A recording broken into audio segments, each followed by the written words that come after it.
Rick Horrow keeping score inside the boardroom yet again, and we're talking about Kevin Durant, clearly, and his pioneering across the country, not only physically as far as the NBA is concerned, and remember we've had some Oklahoma City people on recently, so this would be an interesting turn of events. But more important, I think, longer term, we talk about how you use sponsorships not only for a company that seeks awareness, but how you use those sponsorships to get a partnership going with a world-class athlete, but also doing some things that they're able to do some social good. And we have all of that. The guy that basically runs Sparkling Ice and Talking Rain, and the president and CEO of the Talking Beverage Company, Kevin Klock. How are you? Very good. How are you this morning? I'm doing wonderfully. You have your hands full in the short term. Tell us a little bit about the Kevin Durant partnership and the collaboration since 2014, but also some of the specific things that are coming up.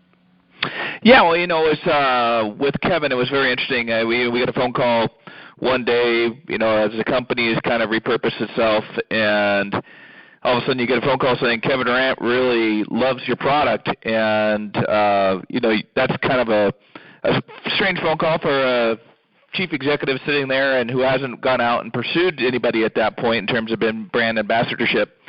And the most important thing to us, we'd always said, is we would really like to get somebody from a brand ambassador standpoint, but we wanted to know that it was truly an authentic relationship. And so the fact that Rock Nation, had gone to Kevin and said, from a beverage standpoint, what do you drink? And Kevin goes, well, this is all I drink, so hunt these people down. And it just happened to turn out it was in Seattle where he started his NBA career.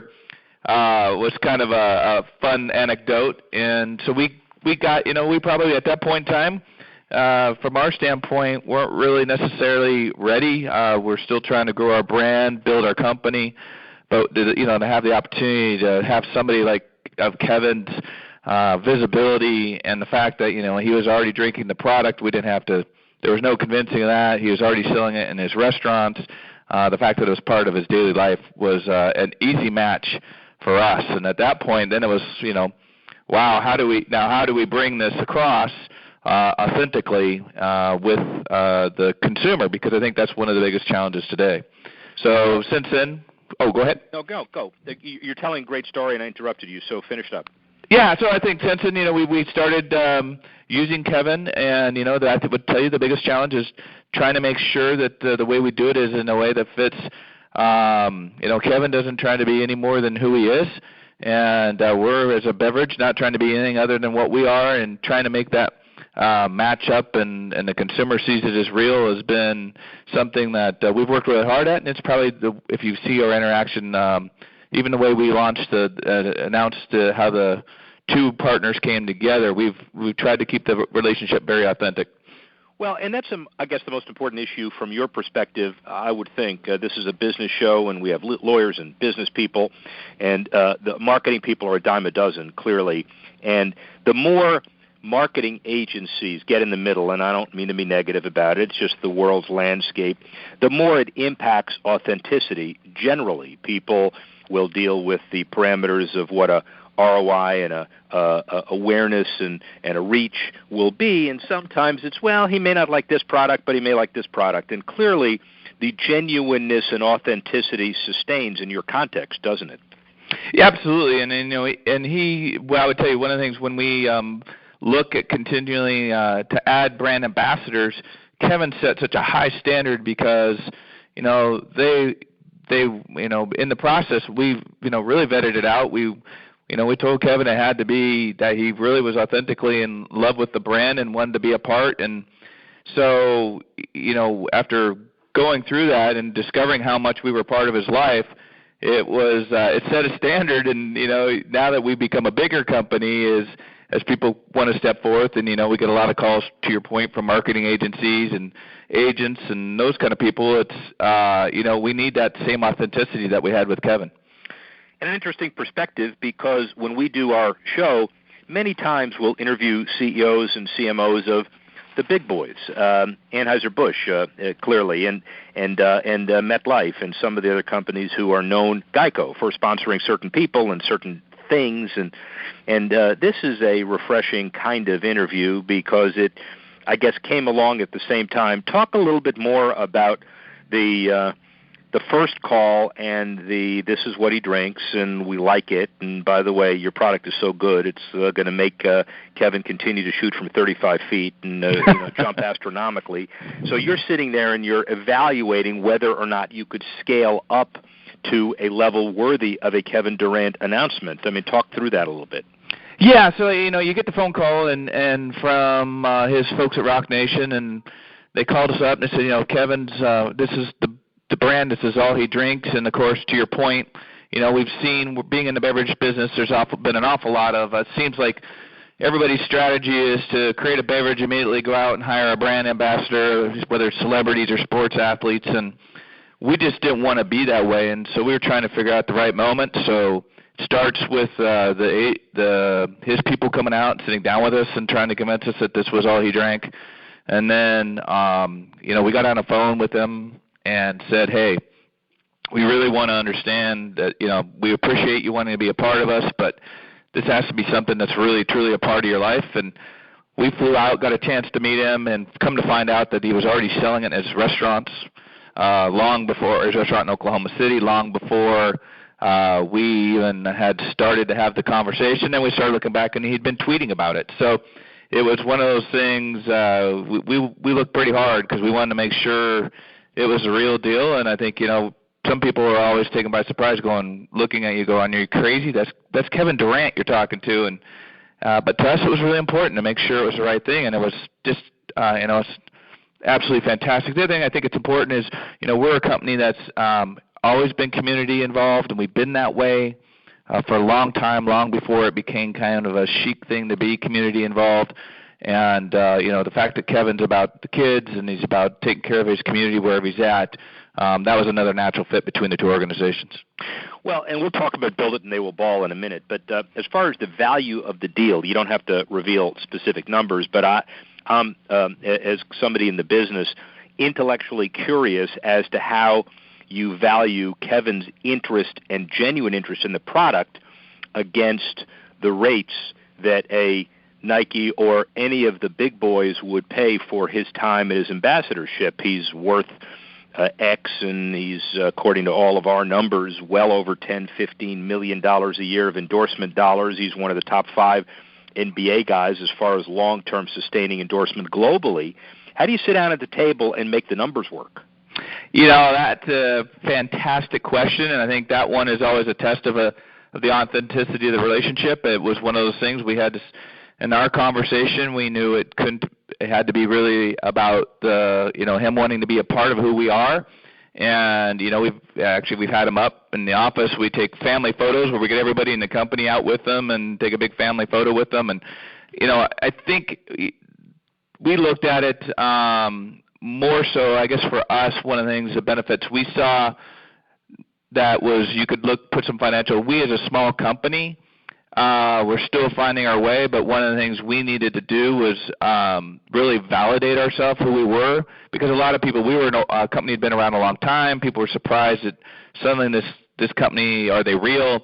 And I think so from a business standpoint, Kevin and his background and the deals that he signed really brought, I guess from a value standpoint, we put us on the map, and suddenly everybody was calling us, and so we got a lot of business opportunities that came our way as a result of the signing of Kevin. So then to your point, how do you assign a value to that? And, that's a difficult one, especially for a small company coming up that was, we've got a long-term vision of becoming a big company. We weren't just try and pump the business and then dump it, like you've seen a lot of some of these maybe businesses in the past where they've gotten very heavily up on endorsements when they're small. So we had to really balance that out in terms of what value he'd bring. So, we certainly weren't at a level of a Nike deal, can't afford that. And I think that, Kevin's willingness to sign with us was just all part of adding to that. He really wanted to be there. And so I guess I gave you a very long answer, but it's a very difficult thing to come up with. But I would say in our case, we were pleased, and it showed that he really just wanted to be part of the company. Well, and I'm not going to ask you for numbers because you're not going to give them to me. If I'm in your position, you're not going to do that. But if I were to ask you hypothetically if it were an equity deal included, would you answer that question for me or not? Well, there is certainly he obviously, if we were to be if he really drives the business, he can benefit from that. Yep. And so that's in a sense a form of equity, and that's obviously to his benefit. But again, that's him being part of the company, but certainly not a someone who's been invested in that kind of stuff. So he's part of it, and if we can grow, he has the opportunity to benefit from that. But certainly it was not aligned to a Nike type of deal. No, and not a 22.7% carried interest, ladies and gentlemen, but certainly a sales kicker is not beyond the realm of possibility here. So let me just, without asking for specifics, ask you about this. There are a lot of discussions about athletes whose brands are clearly so aligned with the individual company that you never know, well-intentioned could turn into a Tiger Woods situation later on, and OJ and Hurts running through airports, and nobody's saying there's anything to do with Kevin Durant here. But how do you protect the integrity of the brand if with an athlete that could be injured, could have some issues, and frankly, the piece of this which may be relevant is I was just in Oklahoma City last week, and of course the KD restaurant turned into something else that's not KD. Are you still on the shelves in Oklahoma City, for example, and then answer the larger question? Yeah, we're certainly still on the shelves for Oklahoma City. Obviously, the restaurant probably not carrying our product anymore, but we certainly, we have a fan base of our products, and I think that's one of the keys. Kevin's a part of the family, but the brand wasn't built around Kevin. He's part of who we are and what we're about in terms of he's somebody who would be seen as that. Kevin from really transcended sports, and so a lot of people see him as an incredible athlete, but he's also very recognizable. NBA tends to transcend a little bit into the fashion and music industry as well, so that he's more than just an athlete, which has been a real beneficial thing to us. I think. Go ahead. Go ahead. No, go ahead. I was going to say, I think with this transition to Golden State, in some aspects from a CEO standpoint, you hope the old adage, there's no such thing as bad publicity, rings true with this. I think Kevin as a person will get through, will come out of this. What he did is not anything different than what's gone on in the NBA. I think if you watch him, he's an unselfish player. He's going to a place with an unselfish system, which is just it's obviously going to make them a powerful team. And, American sports fans, usually if someone, especially of his caliber and where he is from a personality standpoint, much like you've seen with LeBron James, it's a short-term type of deal. Let's talk international, since this is an international audience of Reuters and beyond. And I guess the question as well is when people were evaluating what was in Kevin Durant's head, nobody was right because he's the only guy in his head. You would talk about what it takes to get a ring and what it takes to take less money if you stayed, or more money versus less under the collective bargaining agreement. Kevin Durant is viewed as an international corporation, I guess. So when you thought about the equity of the dollars and the value, is it clear that Kevin Durant would have been as valuable to these partnerships, whether he was in Oklahoma City or Golden State or anywhere else on the NBA map? Well, I think he is one of the few out there, no matter where he's at. He's just because of he's recognizable. He doesn't try to be anything more than who he is, and he's extremely well liked within, I think, the professional community of athletes. I think he would probably always have a higher level no matter where he is at. As you saw, Oklahoma City still was, able to get an MVP. So I certainly think, but there always is that element of, especially from a partnership standpoint, the fan base in these other regions is going to be substantially larger, and there certainly would be, a benefit to the corporate partners by him being in larger markets, which is a lot of times what I don't think it necessarily drives their decisions, because they're athletes. They're driven by first and foremost how competitive they are.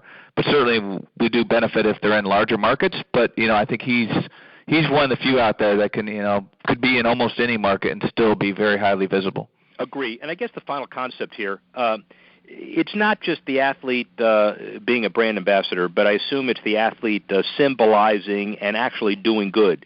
Build it and they will ball. Obviously Seattle first, but Oklahoma City, Austin.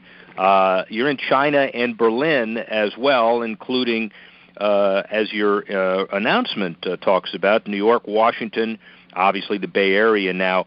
How important is that piece of this for your long-term success?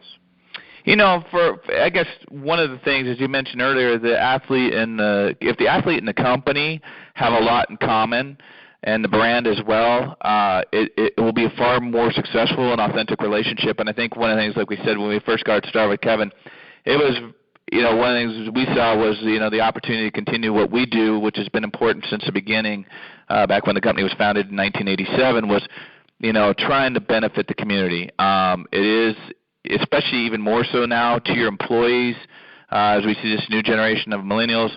It's so important to them to be involved in their community, and so to have somebody who is so community-minded like he is, that was a natural fit. So we've Robbins Cano, we use one of our brand ambassadors up in this local area. He's extremely community-minded. So those have been things that were natural for us to do. So build it and they will ball. He grew up playing basketball, grew up playing on the courts. Trying to bring, those some refurbished courts to the underprivileged kids in some of these communities.